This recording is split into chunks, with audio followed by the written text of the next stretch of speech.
Hi everyone, my name is Nadi Bhatnagar and I welcome you all in this channel. तो आज की video में हम क्या सीखेंगे, देखिए आज हम करने वाले हैं क्लास 10th का हिंदी का चैप्टर कर चले हम फिदा। अब ये कैफ़ी आज़मी जी द्वारा जो रचित गीत कह सकते हैं हम इसे, एक गीत है ये, है ना। फिल्म हकीकत में इनका ये गाना आया था, ठीक है। तो कैफ़ी आज़मी जी ने लिखा था। तो चलिए राइटर के बारे में पढ़ लेते हैं। अतहर हुसैन रिजवी, ये नाम जरूर याद रखिएगा, रिजवी इनका नाम था, अतहर हुसैन रिजवी।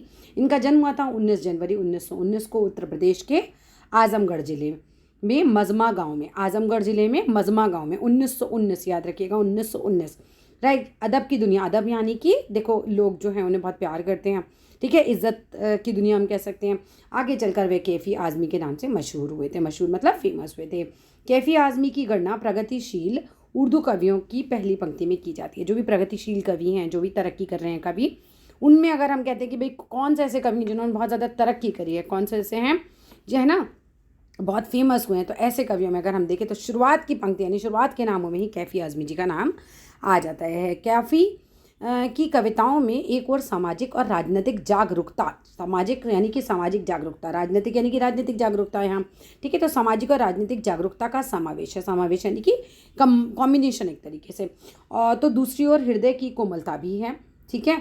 अपनी युवा अवस्था में मुशायरों में वाहवाही पाने वाले कैफ़ी आज़मी ने फिल्मों के लिए सैकड़ों बेहतरीन गाने लिखे। इन्होंने बहुत सारे गाने लिखे थे, सैकड़ों बेहतरीन इन्होंने गाने लिखे हैं।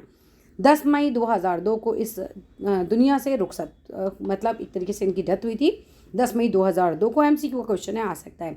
तो कैफ़ी के 5 कविताओं का संग्रह कौन कौन सा है? 5 कविताओं का संग्रह जनखार है, आखिर शब, आवारा, सजदे, सरमाया और फिल्मी गीतों का संग्रह मेरी आवाज़ सुनो इन्होंने प्रकाशित किए।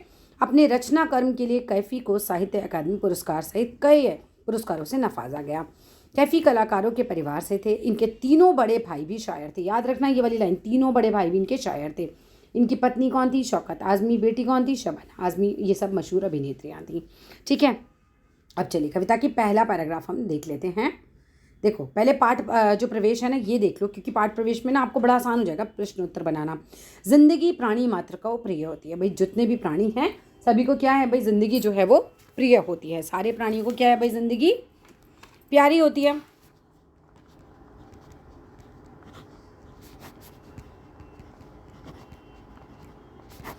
कोई भी इसे यूं तो नहीं खोना चाहता, हर एक प्राणी अपनी जिंदा रहना चाहता है। असाध्य रोगों तक जीवन की कामना करता है। देखो अगर किसी को असाध्य रोग हो जाए, असाध्य रोग जैसे मान लो किसी को कैंसर हो गया, TB हो गया, तो ऐसे में भी आदमी क्या चाहता है कि वही वो जिंदा रहे, जीवन की रक्षा, सुरक्षा और उसे जलाए होना चाहिए। रखने के लिए प्रकृति ने तो न केवल तमाम साधन ही उपलब्ध कराए हैं, सभी जीव जंतुओं ने उसे बचाए रखने की भावना भी पिरोई है।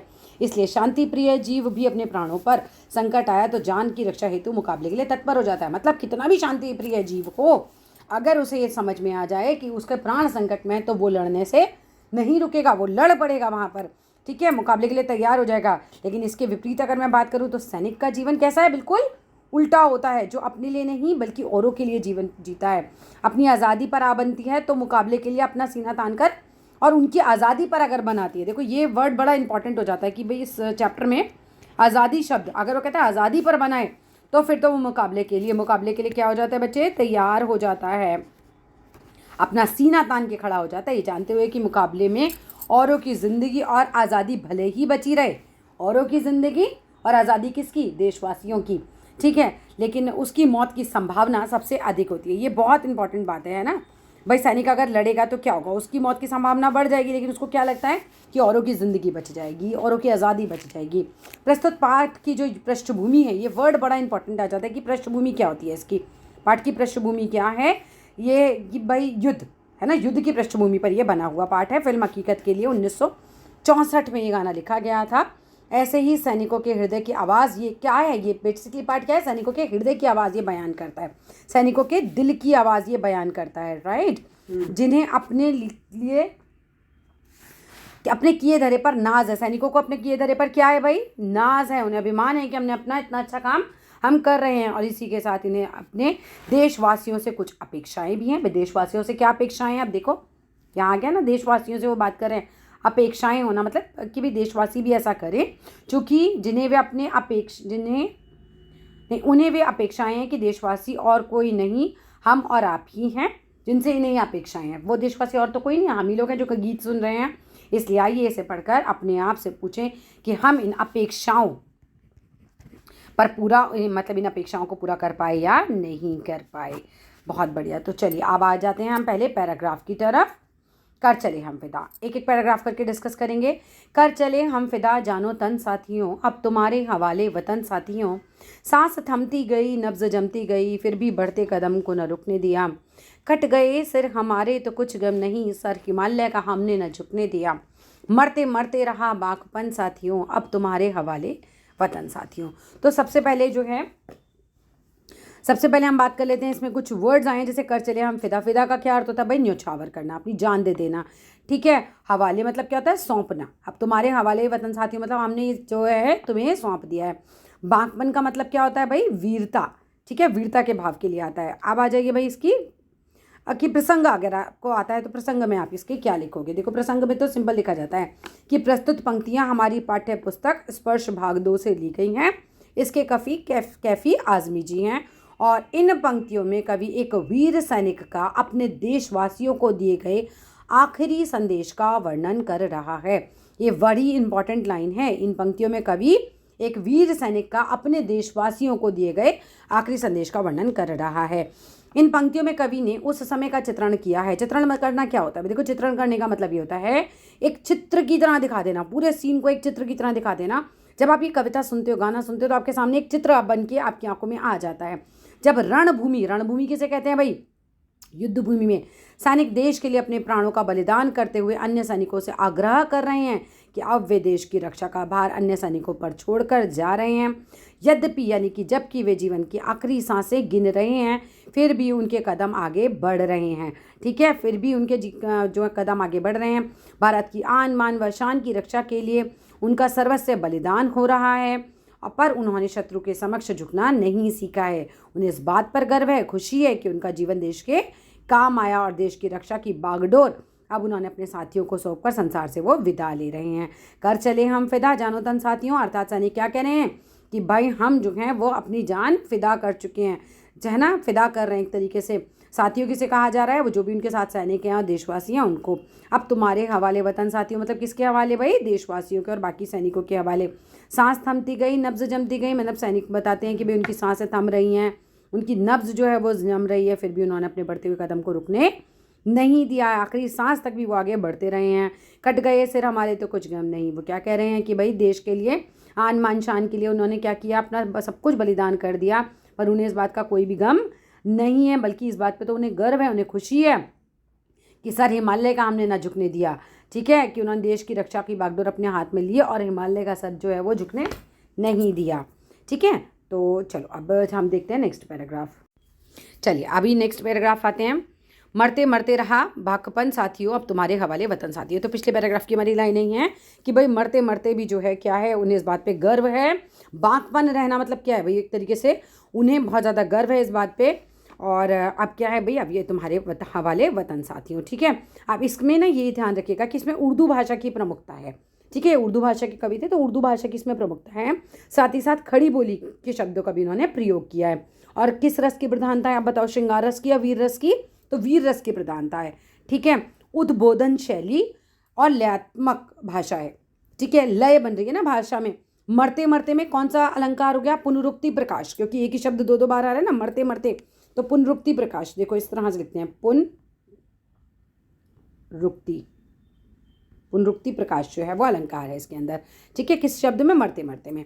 चलिए अब अगर मैं कहूँ यहाँ से क्या क्या प्रश्न बन सकते हैं, तो देखो हिमालय का सर वास्तव में किसके लिए कहा गया है भाई? हिमालय का सर वास्तव में देश की आन मान शान के लिए कहा गया है ना। हिमालय का सर नहीं झुकने दिया मतलब देश की आन मान शान को उन्होंने नहीं झुकने दिया। अब अगर एक और प्रश्न आता है कि साथियों किस शब्द जो है वो किसकी ओर संकेत करता है? देखो साथियों शब्द उनके अन्य सैनिकों के उन्होंने प्रयोग किया है। ठीक है, जो युद्ध भूमि में अपने प्राण न्यौछावर कर रहे हैं ना, और उसमें कभी भी पीछे नहीं हटेंगे, क्योंकि उनके साथी कौन है इस समय? या तो देशवासी या फिर सैनिक। तो बेसिकली मोटा मोटा तो सैनिक ही है यहाँ पर। ठीक है, अब आ जाओ नेक्स्ट है कि कवि इन पंक्तियों के माध्यम से क्या संदेश देना चाह रहे हैं? तो भाई यही तो देना चाह रहे हैं कवि कि भाई देश के लिए कुर्बान होना या देश के लिए बलिदान देना, ऐसा संदेश वो हमें दे रहे हैं। तो कवि इन पंक्तियों के माध्यम से अपने देश के लिए कुर्बानी या बलिदान देने का संदेश दे रहे हैं।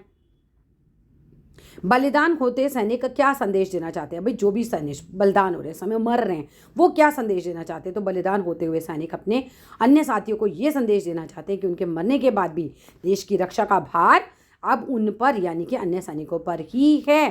ठीक है, अब कविता के कवि और उसका नाम बताइए। कविता और कविता के कवि का नाम बताइए। तो कविता कौन सी है भाई? कर चलिए हम विदा। और कवि कौन से? कैफी आज़मी जी। चलिए अब आ जाइए नेक्स्ट पैराग्राफ की तरफ। जिंदा रहने के मौसम बहुत हैं मगर जान देने की रुत रोज़ आती नहीं। हुस्न और इश्क दोनों को रुस्वा किया वो जवानी जो खून से में नहाती नहीं। आज धरती बनी है दुल्हन साथियों अब तुम्हारे हवाले वतन साथियों। अब देखो, रुत मतलब क्या होता है? जिंदा रहने की रुत रोज़ आती नहीं। रुत मतलब मौसम होता है, हुस्न मतलब सुंदरता होता है, रुस्वा मतलब बदनाम होता है, खून मतलब खून होता है। ठीक है, तो अब वही प्रसंग हम कैसे लिखेंगे भाई इसका कि भाई प्रस्तुत पंक्तियां जो है हमारी पाठ्य पुस्तक स्पर्श भाग 2 से लिख गई हैं। इसके कवि जो हैं कैफी आज़मी जी हैं और इन पंक्तियों में कवि सैनिक के किसका वर्णन कर रहे हैं भाई? बलिदान का भावात्मक रूप से वर्णन कर रहे हैं। भावात्मक कैसे लिखते हैं?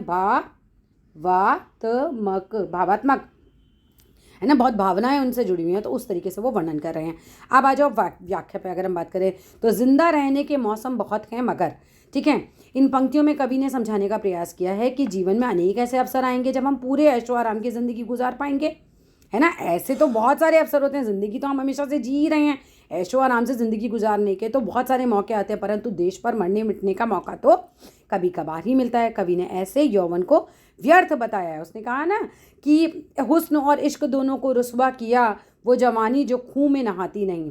तो वो कह रहे हैं कि भाई देखो, ऐसा जो जवानी है वो तो बिल्कुल बेकार है जो देश के लिए मतलब जान न दे सके। एक तरीके से कवि ने ऐसे यौवन को व्यर्थ बताया कि भाई आपकी जवानी बिल्कुल व्यर्थ है, बेकार है, ठीक है, जो केवल प्रेम और सुंदरता में ही डूबा रहे। अगर एक जवान लड़का केवल प्रेम और सुंदरता में ही डूबा रहे, देश के लिए कुछ भी ना करे, तो कवि ने क्या कहा? उसकी जवानी बिल्कुल बेकार है, धिक्कार है ऐसी जवानी पर, ठीक है, जो देश के काम ना आए। ऐसे युवकों का जीना भी क्या जीना है जो देश के लिए शहीद ना हो पाए, जो देश के लिए अपनी जान ना दे पाए।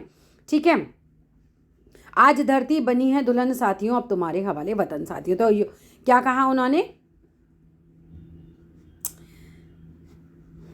कवि ने धरती को दुल्हन की संज्ञा दिया। कवि ने धरती को किसकी संज्ञा दिया भाई?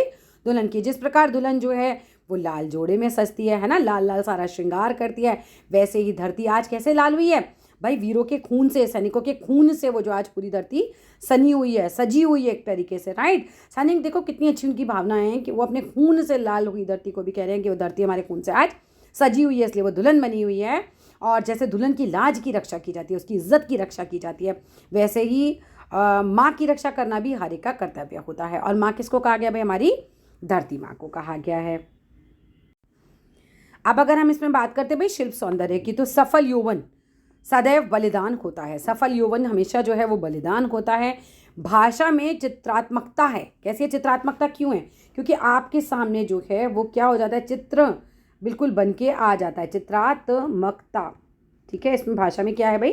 चित्रात्मकता है। आपके सामने बिल्कुल ऐसे जैसे चित्र बन जाता है ना, बिल्कुल वैसे ही आ जाएगा। वीर रस की प्रधानता है, क्योंकि हमें सैनिकों की बात कर रहे हैं और भाषा हमने अभी डिस्कस की थी कि भाई उर्दू है ना, उर्दू भाषा का प्रयोग किया गया है। धरती को दुल्हन के रूप में दिखाया तो एकदम बिल्कुल ऐसा लग रहा है जैसे काव्यात्मक सौंदर्य एकदम, है ना, दिखाना भी बिल्कुल काव्यात्मक, काव्य में इतना सौंदर्य डाल दिया गया है। उद्बोधनात्मक शैली है। यौवन और धरती का मानवीयकरण किया गया है। ठीक है, मानवीयकरण करना, पर्सोनिफिकेशन जैसे होता है ना, पर्सोनिफाइड करना उस चीज़ को, बिल्कुल मानव की तरह रूप में दिखा देना। धरती दुल्हन बनी है तो क्या किया गया भाई? मानवीयकरण किया गया है। मानवीयकरण कैसे लिखते हैं? मानवीकरण। ठीक है, चलो नेक्स्ट देखते हैं हम। नहीं, अभी पहले इससे देख लेते हैं भाई प्रश्न कौन कौन से बन सकते हैं। तो साथियों किन्हें कहा गया है? ठीक है, तो साथियों तो हमें पता ही भाई, युद्ध में जो भी बलिदान देने वाले हैं, है ना, युद्ध में बलि होने वाले जो भी अन्य वीर सैनिक हैं, उन्हें वो अपने साथी कह रहे हैं। यहाँ पर किसके लिए जान देने की रुत रोज़ नहीं आती? तो सीधी सी बात है भाई, देश पर बलिदान होने का समय तो रोज़ नहीं आता है। ठीक है, तो ये तभी आता है जब हम शत्रु से मुकाबला करते हैं, तभी तो हम देश को बचाने के लिए, है ना, युद्ध लड़ रहे हैं। तो ऐसे रोज़ तो मौके नहीं आते हैं, तो उसके लिए आ रहा है। बलिदान ना देने वाला यौवन किसे बदनाम करता है? हुस्न और इश्क दोनों को रुस्वा किया, यही तो है। तो बलिदान ना देने वाला यौवन सौंदर्य यानी कि हुस्न यानी कि खूबसूरती और इश्क यानी कि प्रेम को बदनाम करता है। ठीक है ना, तो बलिदान ना देने वाला यौवन किसको बदनाम करता है भाई? प्रेम और इश्क दोनों को बदनाम करता है। प्रेम नहीं, सौंदर्य और प्रेम दोनों को बदनाम करता है। कैसी जवानी व्यर्थ है बताओ? जो जवानी देश के लिए बलिदान ना हो, वो व्यर्थ है, बिल्कुल बेकार है ऐसी जवानी। और धरती क्या बनी हुई है, हम सबको पता है कि धरती क्या बनी हुई है भाई, दुल्हन बनी है। क्योंकि जैसे नई नवेली दुल्हन जो है लाल रंग के कपड़ों से सजती है, वैसे ही धरती वीरों के रक्त से सनी हुई है। दुल्हन जैसी सुंदर सुशोभित हो रही है, सुंदर लग रही है, राइट। नेक्स्ट देखिए, रहा कुर्बानियों की ना वीरान हो, तुम सजाते ही रहना नए काफिले। फतह का जश्न इश्क जश्न की बात है, जिंदगी मौत से मिल रही है गले। बांध लो अपने सर से कफन साथियों, अब तुम्हारे हवाले वतन साथियों। देखो अब यहाँ पर कुछ जो वर्ड्स हैं वो देख लेते हैं भाई कौन कौन से वर्ड्स हैं जिनका मीनिंग आता है। सबसे पहले रहा मतलब रास्ता, कुर्बानियों मतलब बलिदान देना, राइट, बलिदान। वीरान हो मतलब सुनसान हो, तुम सजाते ही रहना नए काफिले। अब काफिले किसे कहते हैं भाई, यात्रियों का जो ग्रुप होता है, समूह होता है, उसको काफिले बोला जाता है। फतह का जश्न, फतह मतलब जीत, ठीक है, और जश्न मतलब होता है खुशी। तो मेन वर्ड तो यही है। बाकी ज़िंदगी मौत से मिल रही है गले, ये मैं बताऊंगी क्योंकि ज़िंदगी खत्म हो रही है और मौत सामने है, तो इसलिए गले मिलने की बात कर रही है। बांध लो अपने सर पर कफन, कफन क्या होता है, जब भी आप आदमी मरता है तो उसको कफन पहनाया जाता है ना, तो कहते हैं सर पे बांध लो कि भाई मौत कभी भी आ सकती है, हम रेडी हैं, ठीक है। चलिए अब इसके प्रसंग देख लेते हैं भाई। प्रसंग तो वही आएगा कि प्रस्तुत पंक्तियाँ क्या हैं, हमारी पाठ्य पुस्तक स्पर्श भाग 2 से ली गई हैं और इसके कवि जो हैं कैफी आज़मी जी हैं।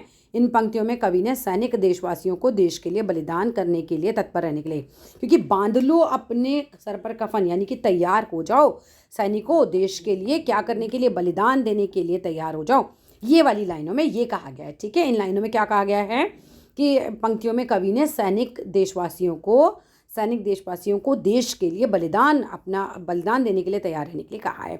अगर व्याख्या की बात करें तो देखो, रहा कुर्बानियों की ना वीरान हो, कवि इन पंक्तियों में कहना चाहते हैं कि देश पर मर मिटने वालों की कभी कमी नहीं होनी चाहिए, है ना। कुर्बानियों की राह कभी वीरान नहीं होनी चाहिए। लाइक पीछे से हम सैनिक जो हैं, जिस तरह से हम अपना जीवन का बलिदान करते आ रहे हैं, पीछे सैनिकों ने जीवन का बलिदान किया इतिहास में, ऐसे ही आगे भी सैनिकों को तैयार रहना चाहिए, देशवासियों को सैनिक बनने के लिए भी तैयार रहना चाहिए। कुर्बानियों की राह जो है कभी भी वो है मतलब एक तरीके से सुनसान नहीं होनी चाहिए, खत्म नहीं होना चाहिए कि भाई लोग आए ही ना सैनिक ना बने, या जो सैनिक हम अपनी जान देने के लिए तैयार ही ना हो, ऐसा नहीं होना चाहिए।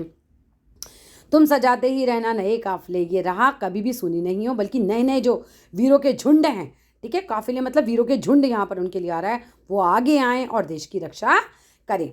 जब हम अपने दुश्मन से जीत जाएंगे ना तो खुशी का उत्सव मनाएंगे। लाइन आ रही है ना, फतह का जश्न इस जश्न की बात है, ठीक है। तो जब क्या होगा कि हम जब दुश्मन से जीत जाएंगे तो खुशी का उत्सव मनाएंगे, मगर उससे पहले हमें बलिदान होने का उत्सव मनाना है। बलिदान होने का उत्सव कैसे मनाना है भाई, अपनी जान देकर, ये उत्सव की तरह ले रहे हैं, ठीक है। जिंदगी मौत से मिल रही है गले, बांध लो अपने सर पर कफन साथियों, अब तुम्हारे हवाले वतन साथियों। भाई आज कुर्बान होने वालों का जीवन मृत्यु गले लग रहे हैं, ठीक है। आज जो भी व्यक्ति कुर्बान हो रहे हैं उनका जो जीवन है वो मृत्यु को गले लग रहा है, बिकॉज जीवन आज समाप्त हो रहा है, मृत्यु सामने खड़ी है, तो गले लग रहे हैं। कवि ने देशवासियों से प्रार्थना करी है, निवेदन करते हुए कहा है कि सर पर कफन बांध लो, यानी कि मरने मिटने के लिए तैयार हो जाओ। आज भारत माता क्या मांगती है बच्चों, कुर्बानी मांगती है, और हम ये कुर्बानी देने के लिए हमें तैयार रहना चाहिए। देश पर शहीद होने के लिए हमें तैयार रहना चाहिए, और सैनिकों को ये देश सौंप कर वे दुनिया से विदा ले रहे हैं। कहते हैं ना, अब तुम्हारे हवाले वतन साथियों, तो अन्य जो सैनिक हैं उनको सौंप कर वो देश से फिदा हो रहे हैं, मतलब जा रहे हैं, एक तरीके से विदा हो रहे हैं, ठीक है। अगर मैं इसकी शिल्प सौंदर्य की बात करूँ तो इसमें कुर्बानी और देश प्रेम के महत्व को बहुत उजागर करा गया है। खड़ी बोली है, सब में उर्दू शब्दों का प्रयोग किया गया, बड़ी सुंदरता से किया गया है। संबोधन शैली का प्रयोग किया गया है। संबोधन क्या है ना कि आप ऐसा करो, आप वैसा करो, संबोधित करते हुए बोल रहे हैं दूसरों को। कविता बहुत ही सजीव है, बहुत ही इसमें मामलिक वर्णन है और वीर रस्तों में स्पष्टता दिखाई देता है।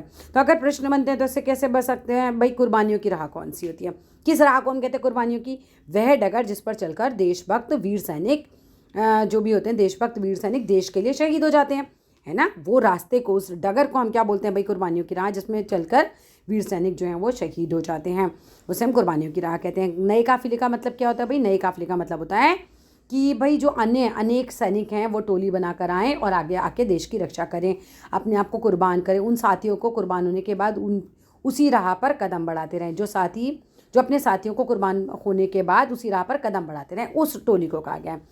कविता की किस पंक्ति में जीवन और मृत्यु का मिलन है, तो जिंदगी मौत से मिल रही है गले, इस वाली लाइन में ना जीवन और मृत्यु का मिलन हो रहा है। सर पर कफन बांधने का मतलब क्या होता है भाई, देश के लिए बलिदान होने के लिए तैयार रहना, सर पर कफन बांधना। और जीत का जश्न के बाद है, मतलब बलिदान होने के बाद तो जीत का जश्न होगा, बलिदान होने के बाद जश्न के बाद, बलिदान होने के जश्न के बाद जीत का जश्न होगा, यानी कि अगर हम अपनी जान भी दे देंगे तो हम अपने देश को बचा लेंगे, उसके बाद जश्न होगा। रहा कुर्बानियों की ना वीरानों का मतलब क्या है? इन पंक्तियों का तात्पर्य यही है कि देश में वीरों और बलिदान देने वाले नौजवानों की कोई कमी ना रहे। ऐसा नहीं हो कि हम मर जाए फिर कोई और आगे ही ना आए, राइट। सैनिक किसे सजाने के लिए कह रहे हैं? तो सैनिक नौजवानों की उन टोलियों को सजाने की बात कर रहे हैं जो आगे काफिले के रूप में बढ़ रही हैं। फतह का जश्न का अर्थ है, क्या अर्थ है भाई? कि जीत मिलने के बाद जो खुशियां मनाई जाती है ना, उसको हम फतह का जश्न कहते हैं। सिर पर कफन बांधना मतलब वही हुआ, देश के बलिदान देने के लिए तैयार रहना। काफिले शब्द का क्या अर्थ होता है भाई? देश के लिए कुर्बान होने वाली टोलियों का समूह। यहाँ पर काफी लिखा है सैनिकों की टोलियों का समूह या सैनिकों का समूह, इस तरह से भी आप लिख सकते हैं। चलिए अब आ जाते हैं हम अपने नेक्स्ट और लास्ट पैराग्राफ पे। खींच दो अपने खून से जमी पर लकीर, इस तरफ आने पाए न रावण कोई, तोड़ दो हाथ अगर हाथ उठने लगे, छू ना पाए सीता का दामन कोई, राम भी तुम ही लक्ष्मण साथियों, अब तुम्हारे हवाले वतन साथियों, राइट। अब इसमें ज़मीन का अर्थ क्या होता है? ज़मीन, और लकीर का अर्थ होता है रेखा, ठीक है। अब आप प्रसंग की बात करें तो वही लिखेंगे कि भाई प्रस्तुत पंक्तियाँ हमारी हिंदी पाठ्य पुस्तक स्पर्श भाग 2 से ली गई हैं और इसके काफ़ी जो है कैफी आज़मी की हैं। खींच दो अपने खून से ज़मीन पर लकीर, अगर हम इन बात करें ये वाली जो पंक्तियां सारी हमारी चल रही हैं, तो इन पंक्तियों में सैनिक देशवासियों को क्या कर रहे हैं भाई? प्रेरित कर रहे हैं कि आप आगे बढ़िए, आप ऐसा करिए, आप वैसा करिए, है ना। खून से ज़मीन पर लकीर बना दीजिए, रावण ना आए, कोई सीता का दामन ना छू पाए, तुम ही राम बन जाओ, तुम ही लक्ष्मण बन जाओ, राइट। तो प्रेरित कर रहे हैं, ठीक है, मोटिवेट कर रहे हैं। तो व्याख्या की बात अगर हम करते हैं तो प्रस्तुत पंक्तियों में कवि देश के सैनिकों से आग्रह कर रहा है, राइट, प्रार्थना कर रहा है, निवेदन कर रहा है, रिक्वेस्ट कर रहा है कि उन्हें भी बलिदान, अपने बलिदान से, अपने रक्त से एक ऐसी रेखा खींचनी चाहिए कि दुश्मन हमारे देश की सीमा में घुस ही ना पाए, राइट। और मतलब एक तरीके से आप अपनी जान भी दे दीजिए, अपना खून से एक लकीर खींच दीजिए और दुश्मन अंदर नहीं आ पाए उससे। शत्रु को कवि ने रावण क्यों कहा भाई? देखो कवि ने रावण इसलिए कहा ना भाई, छू ना पाए सीता का दामन कोई, ठीक है, इस तरफ आ नहीं पाए न रावण कोई रावण यानी कि कोई भी दुश्मन हमारे देश के अंदर ना आ पाए।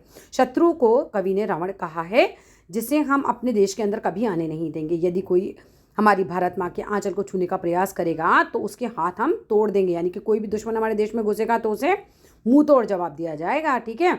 और हम सभी देशवासियों को आपस में मिलकर शत्रु का क्या करना चाहिए भाई? शत्रु का मुकाबला करना चाहिए, उससे बिल्कुल डटकर उसका सामना करना चाहिए। और देशवासियों में वैसा ही प्यार हो कि भी जैसे राम और लक्ष्मण में था। इसीलिए बोला गया ये सब कि राम और लक्ष्मण की तरह बन जाओ। तो सब में वो चाहते हैं कभी कि भाई ऐसा ही प्यार हो। देश पर कुर्बान होने वाले अन्य सैनिकों को ये देश सौंप कर कौन जा रहा है भाई? सैनिक कह रहे हैं कि अब हम जा रहे हैं, तुम्हारे हवाले वतन साथियों। अगर हम शिल्प सौंदर्य की बात करें तो कवि देशवासियों को देश की रक्षा और बलिदान की प्रेरणा दे रहे हैं इन पंक्तियों में। उर्दू शब्दावली और मिश्रित खड़ी बोली है। संबोधन शैली, संबोधन शैली कहाँ होती है? जब कभी कोई किसी को संबोधित करता है कि आप ऐसा करो, कुछ कहता है सामने, ठीक है। भाषा में क्या है? संगीतात्मकता है, लयात्मकता है और वीर रस की प्रधानता है। That's all in this video और फिर मिलते हैं आप अपने नेक्स्ट चैप्टर के साथ। Thank you.